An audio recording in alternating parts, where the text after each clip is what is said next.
Hello students. तो बच्चों, हम लास्ट टाइम से क्वांटम नंबर्स पढ़ रहे हैं जिसमें हम शेल, सबशेल, ऑर्बिटल और इलेक्ट्रॉन का हिसाब निकाल रहे थे। हमने कहा था सेंटर में न्यूक्लियस है, एटम के बारे में पढ़ रहे हैं हम। सेंटर में न्यूक्लियस है, न्यूक्लियस के आगे पीछे शेल्स घूम रहे हैं, शेल्स में डिवाइड हुए हैं सबशेल्स, सबशेल्स के अलग अलग ओरिएंटेशन के ऑर्बिटल्स, शेल्स के अलग अलग ओरिएंटेशन के orbitals N, L, M, S, ये 4 क्वांटम नंबर्स हमने किए थे। ये आपको बताता था, ये एन आपको बताता था शेल के बारे में, ये एल आपको बताता था सब शेल के बारे में, और ये एम आपको बताता था ऑर्बिटल के बारे में। ठीक है जी। और एस आपको बताता था स्पिन ऑफ इलेक्ट्रॉन, इलेक्ट्रॉन की 2 तरह की स्पिन है, क्लॉकवाइज, एंटी क्लॉकवाइज, उसके बारे में। ठीक है। ये एम ऑर्बिटल वाला मैग्नेटिक क्वांटम नंबर, ये आपको बताता है orientation of orbital, axis, orbital की एक्सिस के बारे में बताता था। ये एल आपको बताता था शेप ऑफ ऑर्बिटल, ऑर्बिटल की शेप के बारे में। सफेरिकल, एस वाला सफेरिकल होता है, पी वाला डंबल होता है, डी वाले डबल डंबल होते हैं। अभी मैं शेप्स पे ज्यादा जा नहीं रहा, ठीक है। अभी मैं सिर्फ नंबर ही काउंट करना सिखा रहा हूं आपको, अपने तरीके से, अलग तरीके से मैं आपको एटॉमिक स्ट्रक्चर पढ़ना सिखा रहा हूं। और एन बच्चों, ये आपको बताता है साइज ऑफ ऑर्बिटल। जितनी एन की वैल्यू ज्यादा होती है ना, उतना ऑर्बिटल का साइज भी बड़ा होता है। फिर इसमें मैंने बच्चों आपको अलग अलग क्वेश्चंस भी दिए थे, लेकिन मैक्सिमम क्वेश्चंस हम पहले से ही सॉल्व कर चुके थे, और मैक्सिमम बच्चों ने मुझे आंसर भेजे भी हैं। सबने तो नहीं सेंड किया, लेकिन मैक्सिमम स्टूडेंट्स के आंसर सही भी हैं। ठीक है। छोटी मोटी मिस्टेक्स, छोटी मोटी डाउट्स हैं, वो आज के टॉपिक को देख के, आज के वीडियो लेक्चर को देख के क्लियर हो जाएंगे। ठीक है बच्चों, देखना आप ध्यान से, आज मैं आपको क्या बताने वाला हूं। ठीक है। वो क्वेश्चन जिनमें अभी आपको डाउट है वो क्लियर हो जाएंगे आपके उससे। ठीक है। मैं क्वेश्चन सॉल्व नहीं कर रहा हूं, मैं अपने हिसाब से टॉपिक पर आ रहा हूं, आपसे वो जो क्वेश्चन सॉल्व नहीं हो रहे थे वो सॉल्व हो जाएंगे। ठीक है। देखिए बच्चों, हम ये जो सबशेल और ऑर्बिटल है ना, इसको हम कुछ इस तरह से लिखते हैं। मान लो ये मैंने लिखा हुआ है 1s1, 1s1। अब कुछ इस तरह से लिखा जाएगा, आपको यहां पे ऐसा लिखा हुआ मिलेगा, बहुत सारे क्वेश्चन में लिखा हुआ मिला भी होगा आपको। इसके बारे में मैं आपको बता देता हूं बच्चों। ये जो ये 1 होता है ना, ये होता है एन। एन बोले तो प्रिंसिपल क्वांटम नंबर, एन बोले तो शेल, ये हमें शेल के बारे में बता रहा है। इट मींस ये फर्स्ट शेल, फर्स्ट शेल। बच्चों ये जो ये एस है ना, ये हमें बताता है एल की value, L azimuthal quantum number. ठीक है। लेकिन आज का वीडियो लेक्चर वही देखना जिसने पहले वाले 2 अच्छे से देखे हैं और क्वेश्चंस भी सॉल्व किए हैं, नहीं तो प्रॉब्लम है। और बच्चों ये हमें बताता है इलेक्ट्रॉन, जितना यहां पे वैल्यू होगी उतने ही इलेक्ट्रॉन्स होंगे। ठीक है। इट मींस यहां पे एक इलेक्ट्रॉन है, उस इलेक्ट्रॉन की एन की वैल्यू 1 है, एन की वैल्यू 1 हो तो एल की वैल्यू 0 होती है, 0 मींस एस सबशेल, ये देखो जी एस। एल की वैल्यू 0 हो तो एम की वैल्यू भी 0 ही होती है। ठीक है। देखो इस इलेक्ट्रॉन के मैं सारे क्वांटम नंबर्स निकाल रहा हूं, और S spin quantum number plus या -1/2 कुछ भी हो सकता है, कोई एक वैल्यू होगी। यहां तो ये अकेला इलेक्ट्रॉन क्लॉकवाइज घूम रहा होगा, यहां तो एक अकेला इलेक्ट्रॉन एंटी क्लॉकवाइज घूम रहा होगा। ठीक है जी। तो मैं क्या बता रहा हूं आपको, अब आपको बहुत सारी जगह पे ऐसे लिखा हुआ मिलेगा। ठीक है। आप स्टॉप करके वीडियो को ये सब चीजें लिख सकते हो, नोट कर सकते हो, नोट करना जरूरी है। अब इसी में जैसे एक क्वेश्चन मैंने आपको होमवर्क दिया था, which of the following is not possible, which of the following is possible. जैसे एक था क्वेश्चन 1p, क्या ये पॉसिबल है या नहीं है। तो 1p का मीनिंग क्या है बच्चों, ये है शेल और ये है सबशेल। ठीक है जी। n की वैल्यू 1 है, तो बच्चों l की वैल्यू क्या हो सकती है, सिर्फ 0, 0 मींस s। ठीक है। मतलब n की वैल्यू 1 हो तो l की वैल्यू 0 1 1 नहीं आ सकती, p सबशेल नहीं आ सकता उसमें, तो ये पॉसिबल नहीं है। ऐसे कुछ क्वेश्चन मैंने उसमें पूछे थे, टेक्स्ट बुक के क्वेश्चन थे। ठीक है। तो ये 1s 2s 2p 3s, ये हमें ये चीजें बताते हैं, ये आप अच्छे से नोट कर लेना। ये पहली वैल्यू आपको n और ये वैल्यू l की बताती है, और नाम भी पता होने चाहिए। 0 1 2 3 4 5 6 l की वैल्यू 0 होता है, s 1 होता है, p 2 होता है, d 3 होता है, f 4 होता है, g 5 h 6 i। ठीक है। ये इस तरह से चीजें। एक और चीज मैंने आपको कही थी कि एक ऑर्बिटल में, एक घर में, एक डेस्क पे मैक्सिमम कितने स्टूडेंट बैठ सकते हैं। एक ऑर्बिटल में मैक्सिमम कितने इलेक्ट्रॉन्स होते हैं? मैक्सिमम 2 इलेक्ट्रॉन्स आ सकते हैं, 1 क्लॉकवाइज, सेकंड एंटी क्लॉकवाइज। तो मैंने आपको कहा था मैक्सिमम एक ऑर्बिटल में 2 इलेक्ट्रॉन्स आ सकते हैं, एक क्लॉकवाइज घूमते हैं, एक एंटी क्लॉकवाइज, एक दूसरे की स्पिन को कैंसिल कर देते हैं। उसी बेसिस पे आज एक प्रिंसिपल है, Pauli's exclusion principal. Pauli's exclusion principal states that maximum 2 electrons, ये प्रिंसिपल ही है जो हम बार बार बोल रहे थे कि एक ऑर्बिटल में मैक्सिमम 2 इलेक्ट्रॉन्स आ सकते हैं। Maximum 2 electrons can be filled in a single orbital. एक ऑर्बिटल में मैक्सिमम 2 इलेक्ट्रॉन्स आ सकते हैं, एक घर में मैक्सिमम 2 इलेक्ट्रॉन्स रह सकते हैं, वो भी बड़े मजे से। लेकिन ध्यान रहे ये लास्ट पॉइंट लिखना जरूरी है, विद अपोजिट स्पिन। ठीक है, स्पिन अपोजिट होनी चाहिए, मैक्सिमम 2 इलेक्ट्रॉन्स। ठीक है, इस हिसाब से देखा जाए तो एस में मैक्सिमम 2 इलेक्ट्रॉन्स आ सकते हैं। एस सबशेल, उसमें एक ही ऑर्बिटल, काउंटिंग आ गई हो तो ही समझ आएगा। पी सबशेल जिसमें एल की वैल्यू 1 होती है, उसमें 3 ऑर्बिटल्स आप निकाल के देखिए, आपने नोटबुक पे लिखा होगा ये सब। पी सबशेल के 3 ऑर्बिटल्स आ रहे होंगे, P X, P Y, P Z, सब में 2 इलेक्ट्रॉन्स, तो टोटल पी में 6 इलेक्ट्रॉन्स आ सकते हैं। डी सबशेल जिसमें एल की वैल्यू 2 होती है, तो एम की वैल्यू होती है -2 से लेकर +2 तक, टोटल 5 वैल्यूज आती हैं, 5 ऑर्बिटल्स। डी सबशेल के 5 ऑर्बिटल्स है, सब में 2 करके इलेक्ट्रॉन्स आते हैं, तो टोटल 10 इलेक्ट्रॉन्स आ सकते हैं। अब ये चीज नहीं समझ आएगी तो लाइव क्लास में बता दूंगा। एफ सबशेल की एल की वैल्यू 3 होती है, एम की वैल्यू -3 से +3 तक, ये आपने किया, अपनी नोटबुक पे लिखा हुआ है आपने। टोटल एम की वैल्यूज काउंट कर लेना, 7 वैल्यूज आएंगी, टोटल 14 इलेक्ट्रॉन्स आ सकते हैं। तो पॉलीज प्रिंसिपल के अकॉर्डिंग ऑर्बिटल में 2 इलेक्ट्रॉन्स आ सकते हैं। ये मैं सबशेल की बात कर रहा हूं, सबशेल के ही ऑर्बिटल्स होते हैं अलग अलग ओरिएंटेशन के। एस का एक ही ऑर्बिटल है, 2 इलेक्ट्रॉन्स, पी के 3 ऑर्बिटल्स हैं, 6 इलेक्ट्रॉन, डी के 5 ऑर्बिटल्स होते हैं, 10 इलेक्ट्रॉन्स, एफ के 7 ऑर्बिटल्स होते हैं, 14 इलेक्ट्रॉन्स। एफ के 7 ऑर्बिटल्स में टोटल 14 इलेक्ट्रॉन्स आ सकते हैं। ठीक है जी। इस पॉलीज प्रिंसिपल का, पॉलीज एक्सक्लूजन प्रिंसिपल की एक और स्टेटमेंट है बच्चों, वो आप ऐसे ही लिख लेना, no 2 electrons in an atom can have same value of all quantum numbers. एक एटम में कोई भी 2 इलेक्ट्रॉन्स के ऑल क्वांटम नंबर्स, एक एटम में 2 इलेक्ट्रॉन्स के ऑल क्वांटम नंबर्स, कोई भी 2 इलेक्ट्रॉन्स के ऑल क्वांटम नंबर्स की ऑल वैल्यू सेम नहीं हो सकती, कुछ ना कुछ डिफरेंस जरूर आएगा। एग्जांपल से समझाता हूं, ऐसे समझ नहीं आएगा, एग्जांपल से समझिए। मान लो ये है 1s2, इसका मीनिंग अभी बताया मैंने आपको। 1s2 का मीनिंग है ये है फर्स्ट शेल का एस सबशेल के ही होंगे s ऑर्बिटल, उसमें 2 इलेक्ट्रॉन्स, ये इलेक्ट्रॉन्स होते हैं ऊपर वाले, ये पावर जो है ये इलेक्ट्रॉन्स है। 1s² नहीं बोलना है आपने, 1s2 बोलना है, कंफ्यूजन में 1s2 बोलना है। 2 इलेक्ट्रॉन्स है, एक काम करता हूं, 1 इलेक्ट्रॉन यहां लिखता हूं, 1 इलेक्ट्रॉन यहां लिखता हूं, दोनों के सारे क्वांटम नंबर्स निकालते हैं, दोनों इलेक्ट्रॉन्स के सारे क्वांटम नंबर्स निकालते हैं। सबसे पहले तो n ही निकालूंगा, n की वैल्यू 1, दूसरे इलेक्ट्रॉन की n की वैल्यू 1। अगर n की वैल्यू 1 हो तो l की वैल्यू 0, n की वैल्यू 1 हो तो l की वैल्यू 0, ऑब्वियस है 0 ही आएगी। s सबशेल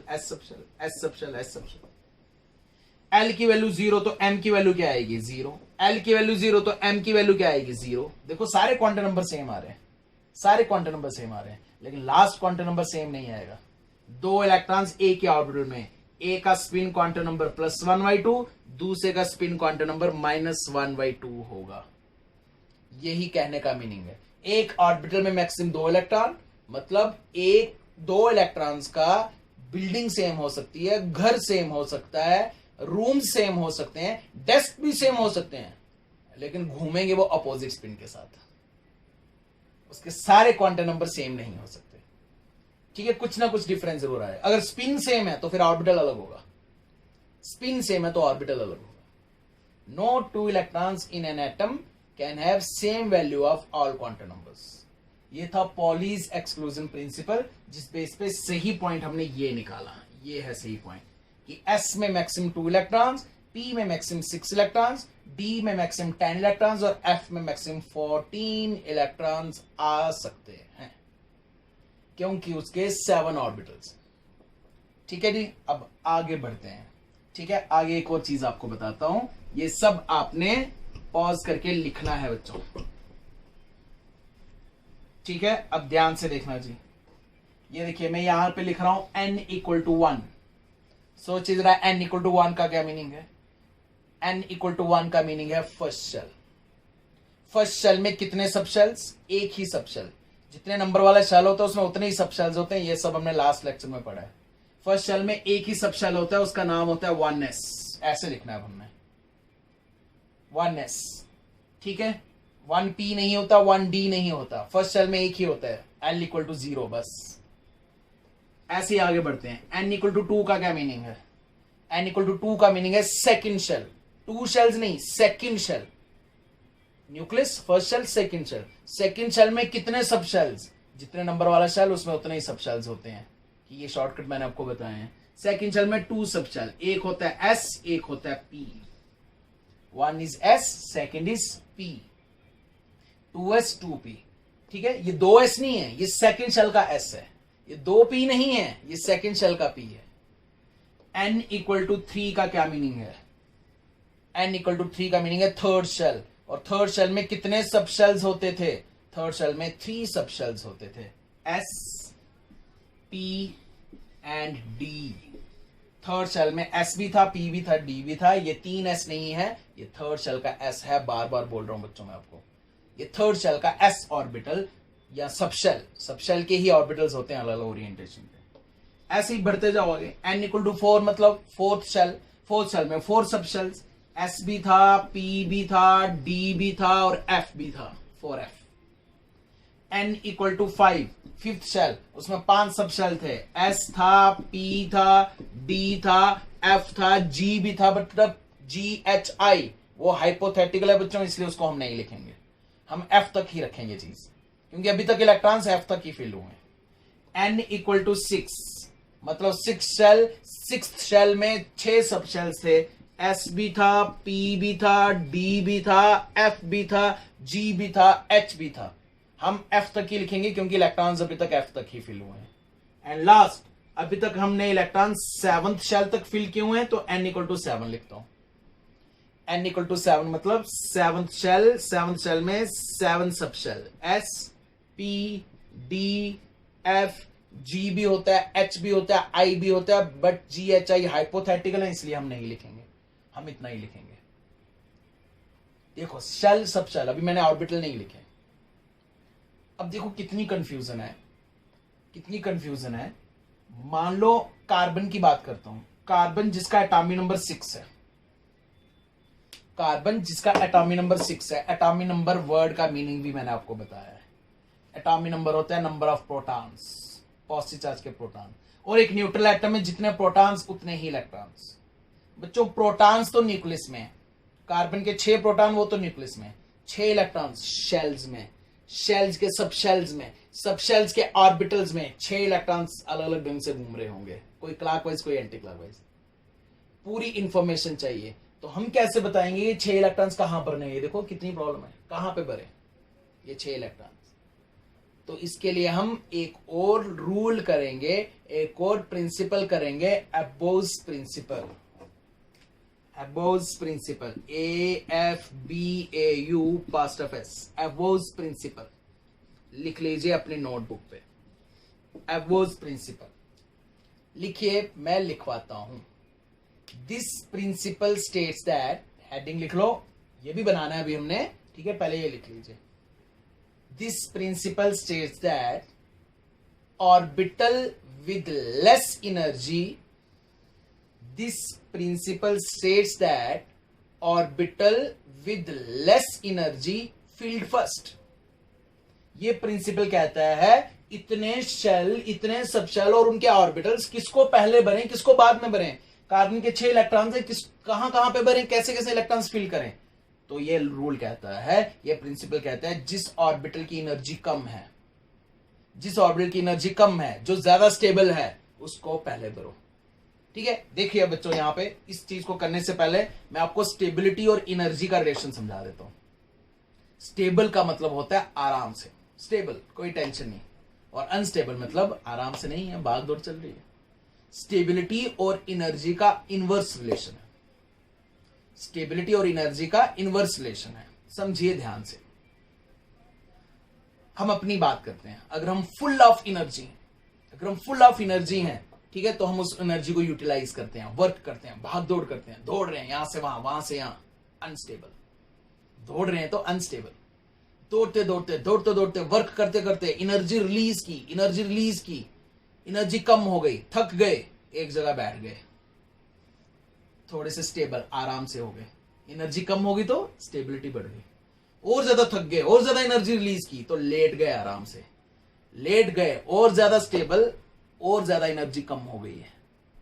ठीक है जी, और एक टाइम ऐसा आएगा totally dead, almost zero energy, zero तो नहीं होती किसी की एनर्जी वैसे, ऑलमोस्ट जीरो एनर्जी, सबसे ज्यादा स्टेबल, सबसे ज्यादा आराम से, फिर तो कोई टेंशन ही नहीं रही। कहने का मतलब यह है स्टेबिलिटी और एनर्जी में इनवर्स रिलेशन है, जितनी ज्यादा स्टेबिलिटी उतनी कम एनर्जी, जितनी ज्यादा एनर्जी उतना कम स्टेबल, अनस्टेबल होता है। और बच्चों लिविंग थिंग हो या नॉन लिविंग थिंग हो, लिविंग थिंग हो या नॉन लिविंग थिंग हो, लिविंग नॉन लिविंग समझते हो ना, आज मैं उसका भी डिफरेंस समझा देता हूं, लिविंग थिंग क्या होते हैं, नॉन लिविंग थिंग क्या होते हैं। जैसे ये देखिए, ये मार्कर, ये मार्कर को तो सारे नॉन लिविंग ही समझते होंगे, ठीक है, लिविंग तो है नहीं, ये नॉन लिविंग थिंग है, डेड है, नॉन लिविंग थिंग है। लेकिन बताओ जरा बच्चों, इस मार्कर का स्मॉलेस्ट पार्टिकल क्या है, किसी भी सब्सटेंस का स्मॉलेस्ट पार्टिकल क्या है, एटम। एटम के सेंटर में क्या बैठा हुआ है, न्यूक्लियस। न्यूक्लियस के आगे पीछे क्या घूम रहे हैं, इलेक्ट्रॉन्स, अपनी अलग अलग एक्सिस पे इलेक्ट्रॉन्स घूम रहे हैं। मतलब इसमें कंटिन्यूसली कुछ पार्टिकल्स ऐसे हैं जो भाग दौड़ कर रहे हैं, दौड़ रहे हैं, दौड़ रहे हैं, मतलब इसमें चीजें दौड़ रही हैं, मूव कर रही हैं, मतलब कोई ना कोई एनर्जी तो है ही है इसमें।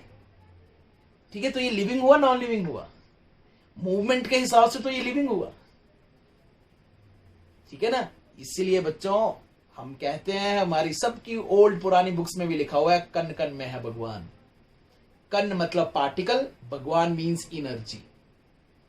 ठीक है, एनर्जी, इसमें भी कोई एनर्जी है, इसके भी स्मॉलेस्ट पार्टिकल एटम और इलेक्ट्रॉन में कोई तो एनर्जी है जिससे वो घूम रहे हैं, मूव कर रहे हैं, मूव कर रहे हैं। तो ये सारा एनर्जी का ही फेर है, भगवान मींस एनर्जी।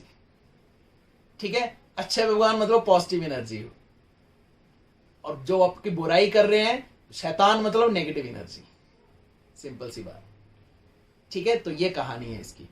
ठीक है, और लिविंग थिंग हो या नॉन लिविंग थिंग हो, अब तो हम केमिस्ट्री में सबको एक ही हिसाब से सोच के चलेंगे। ठीक है, बस इसमें दर्द नहीं है, इसमें दिमाग नहीं है, लेकिन एनर्जी के हिसाब से सब एक जैसे, कण कण में है भगवान। ठीक है, तो ये लिविंग हो या नॉन लिविंग हो बच्चों, कोई भी हो, सब स्टेबल होना चाहते हैं, सब एनर्जी में कम और आराम से रहना चाहते हैं, सब स्टेबल होना चाहते हैं। ठीक है, सब हम भी अपने जल्दी से काम खत्म करके स्टेबल आराम से बैठना चाहते हैं। ठीक है, सब लोग अल्टीमेटली अपनी स्टेबिलिटी की तरफ, अपनी डेथ की तरफ बढ़ रहे हैं, स्टेबिलिटी की तरफ।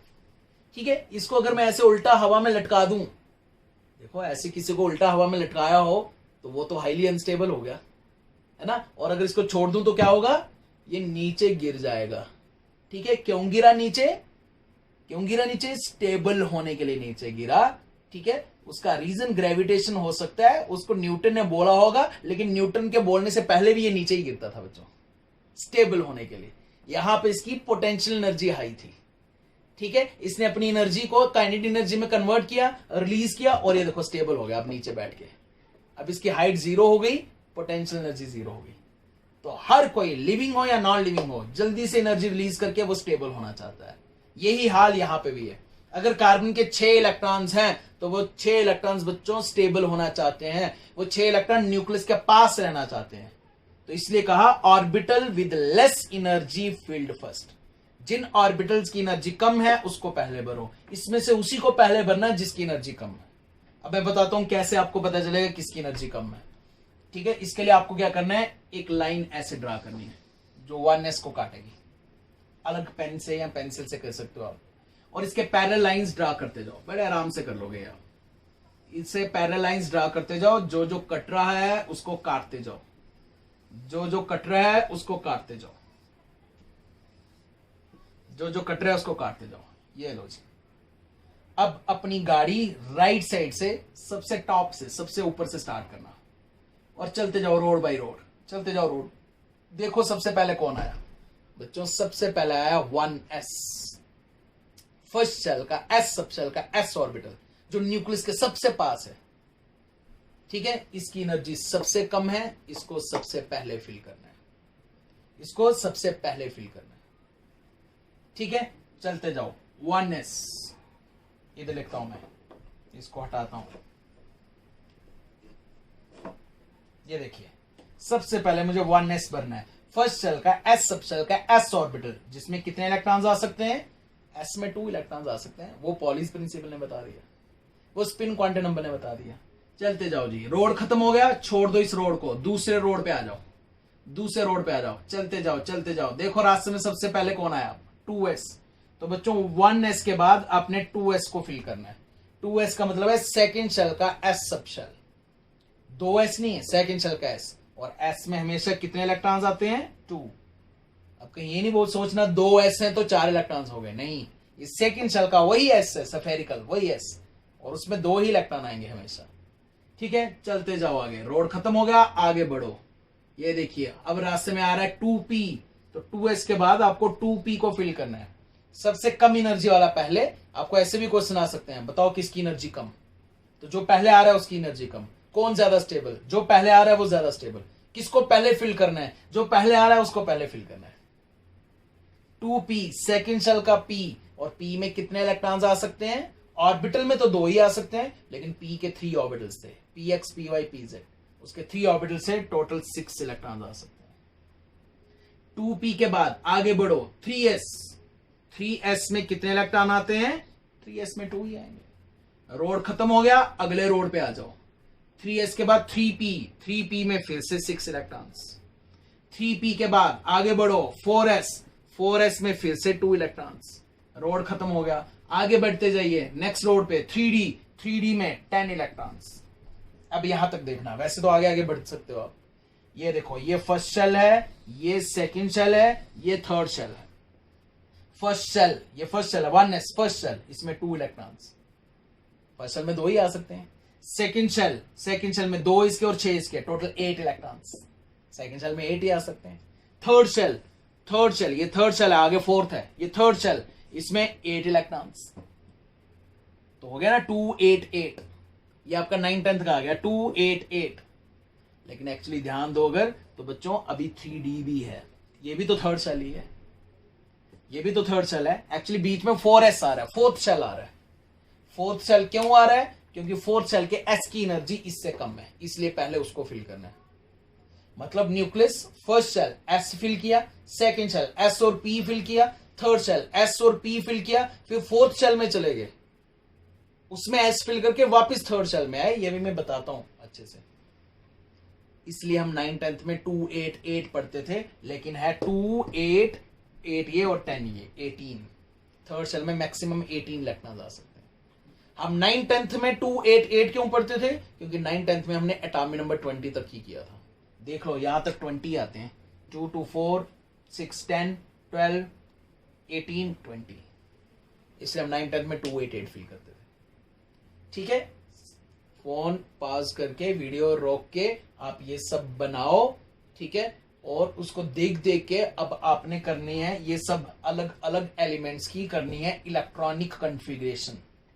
इसे कहते हैं बच्चों हम इलेक्ट्रॉनिक कॉन्फ़िगरेशन। ठीक है जी, मैं इसको मिटा रहा हूं और मैं कुछ एग्जांपल्स करके आपको बताता हूं। ठीक है, पहले मैं कार्बन की एग्जांपल करके बताता हूं। Atomic number 6, 6 protons 6 electrons. ठीक है, प्रोटॉन्स तो न्यूक्लियस में, इलेक्ट्रॉन्स की बात करते हैं। 6 इलेक्ट्रॉन्स भरने हैं, तो सबसे पहले इलेक्ट्रॉन कहां भरना है, वही उस डायग्राम के हिसाब से सबसे पहले इलेक्ट्रॉन 1s में भरना है। फर्स्ट शेल के एस सब शेल के एस ऑर्बिटल में कितने इलेक्ट्रॉन्स मैक्सिमम भर सकते हो? 2, बस 2 से ज्यादा नहीं, एस में 2 ही आ सकते हैं। फिर 1s के बाद आप उस डायग्राम को देख के बोलो, मुझे याद है, आप उस डायग्राम को देख के बोलो 1s के बाद क्या आता था? 2s, s में फिर से 2 इलेक्ट्रॉन्स, 2 इलेक्ट्रॉन्स। फिर उस डायग्राम को देख के बोलो 2s के बाद क्या आता था? 2p, और 2p, p में मैक्सिमम 6 इलेक्ट्रॉन्स आ सकते थे। टोटल इलेक्ट्रॉन्स काउंट करो जरा, ये ऊपर इलेक्ट्रॉन्स हैं, ये काउंट करो जरा कितने हो गए? 2 2 4, 4 + 6 10 हो गए। लेकिन इलेक्ट्रॉन्स हमारे पास 6 प्रोटॉन और 6 इलेक्ट्रॉन्स, इलेक्ट्रॉन 6 ही है, हमें 6 ही भरने हैं। हमारा ये टोटल आंसर 6 ही आना चाहिए। ठीक है, तो कम कर लेते हैं। 1s2 2s2 2p2 हो गए 6। p में 6 तक आ सकते थे, मैक्सिमम 6, लेकिन अब कम ही है तो हमें कम ही फिल करना है। This is electronic configuration of carbon. ये होती है इलेक्ट्रॉनिक कॉन्फ़िगरेशन कार्बन की। एक एग्जांपल और देखो, एक एग्जांपल और बताता हूं। Sodium atomic number 11, 11 protons nucleus के अंदर, 11 इलेक्ट्रॉन न्यूक्लियस के बाहर घूम रहे हैं। उनका शेल, सब शेल, ऑर्बिटल सब कुछ बताना है। तो 1s से स्टार्ट करो, 1s2 तब तक बढ़ते जाओ जब तक 11 ना आए। 2s2 2p6, 1s के बाद 2s आता है, 2s के बाद 2p आता है। टोटल इलेक्ट्रॉन्स काउंट कर लो तो 10 हो गए हैं। 2p के बाद आता है बच्चों 3s, 2p के बाद आता है 3s, और s में मैक्सिमम 2 इलेक्ट्रॉन्स आ सकते हैं, लेकिन इधर एक ही आएगा, इधर एक ही इलेक्ट्रॉन आएगा। क्यों एक ही आएगा? क्योंकि हमें 11 ही करने हैं ना। 2 2 4 6 10 1 11। दिस इज इलेक्ट्रॉनिक कॉन्फ़िगरेशन, इसे हम कहते हैं इलेक्ट्रॉनिक कॉन्फ़िगरेशन ऑफ सोडियम। ठीक है, और यही आपका होमवर्क है। एटॉमिक नंबर 1 हाइड्रोजन से लेके एटॉमिक नंबर 20 कैल्शियम तक सबकी कॉन्फ़िगरेशन लिखनी है आपने। 1s2 2s2 2p6 जहां तक आएगा, इसमें 20 तक जाना है। नहीं समझ आएगा तो मुझे बताना है। ठीक है, एक चीज और जहां पे आपको प्रॉब्लम आ सकती है, और कुछ बच्चों को प्रॉब्लम आई भी थी, जब उनसे इलेक्ट्रॉन्स पूछ रहे थे पॉजिटिव या नेगेटिव चार्ज वालों के। चलो उनकी भी कॉन्फ़िगरेशन करके मैं आपको बता देता हूं। ठीक है, ये कॉन्फ़िगरेशन आपका होमवर्क है बच्चों। ठीक है, एक चीज लास्ट में और मैं बता देता हूं आपको, एक हाइड्रोजन की एग्जांपल से बताता हूं बच्चों। हाइड्रोजन का एटॉमिक नंबर 1 होता है, मास नंबर 1 होता है, और बहुत बार मैं बता चुका आपको बच्चों, एटॉमिक नंबर होता है नंबर ऑफ प्रोटॉन्स। अगर एटॉमिक नंबर 1 है तो उसमें प्रोटॉन, उसके न्यूक्लियस में एक प्रोटॉन है। एक न्यूट्रल एटम में जितने प्रोटॉन्स होते हैं उतने ही इलेक्ट्रॉन्स होते हैं, लेकिन तब भी atomic number number of protons ही कहते हैं, इलेक्ट्रॉन्स नहीं। ठीक है जी, और proton plus neutron, proton plus neutron बनाता है मास नंबर, तो इसमें न्यूट्रॉन 0 है। मैं हाइड्रोजन की एग्जांपल से बता रहा हूं। ये 3 मेन फंडामेंटल पार्टिकल्स हैं। हाइड्रोजन में एक प्रोटॉन, एक इलेक्ट्रॉन और एक न्यूट्रॉन है। अब देखना ध्यान से क्या होगा। इफ 1 इलेक्ट्रॉन लूज, मान लो एक इलेक्ट्रॉन लूज हो गया, इलेक्ट्रॉन लॉस हो गया, बताओ जी अब प्रोटॉन कितने होंगे? प्रोटॉन तो 1 ही होंगे, लूज तो इलेक्ट्रॉन किया। इलेक्ट्रॉन कितने रह गए? एक था, एक लूज हो गया, 0 बच गए। न्यूट्रॉन वो तो पहले से 0 थे। पहले एक प्रोटॉन एक इलेक्ट्रॉन बैलेंस, ओवरऑल 0 चार्ज था। अब सिर्फ प्रोटॉन ही प्रोटॉन है, उसको बैलेंस करने के लिए कोई इलेक्ट्रॉन नहीं है। ठीक है, अब प्रोटॉन एक्स्ट्रा 1 पॉजिटिव चार्ज है, ये होता है H1 पॉजिटिव। मतलब जब कोई एटम एक इलेक्ट्रॉन लूज करता है तो उसका प्रोटॉन इलेक्ट्रॉन के कंपैरिजन में बढ़ जाता है, उसमें पॉजिटिव चार्ज आता है। एक तो अगर रट्टा याद रखना ना, फिर सोचना इलेक्ट्रॉन लूज हुआ पॉजिटिव आना है या नेगेटिव आना है। एक हो गया, ऐसे समझ के करो। फिर से देखो, मान लो इसने 1 इलेक्ट्रॉन गेन कर लिया, 1 इलेक्ट्रॉन गेन, तो प्रोटॉन कितने हो गए? भाई प्रोटॉन तो उतने ही रहे, गेन तो इलेक्ट्रॉन की है। इलेक्ट्रॉन 1 था, अब इलेक्ट्रॉन 2 हो गए। इलेक्ट्रॉन 1 था, अब इलेक्ट्रॉन 2 हो गए, और न्यूट्रॉन तो अभी भी 0 है। एक प्रोटॉन एक इलेक्ट्रॉन तो बैलेंस है, लेकिन एक इलेक्ट्रॉन एक्स्ट्रा है, 1 इलेक्ट्रॉन एक्स्ट्रा है, 1 नेगेटिव चार्ज एक्स्ट्रा है। It is H1 negative. तो जब कोई इलेक्ट्रॉन गेन करता है उसमें नेगेटिव चार्ज आता है, जब कोई इलेक्ट्रॉन लूज करता है उसका प्रोटॉन बढ़ जाता है, उसमें पॉजिटिव चार्ज आता है। ठीक है, इसके हिसाब से भी कॉन्फ़िगरेशन पूछी जा सकती है।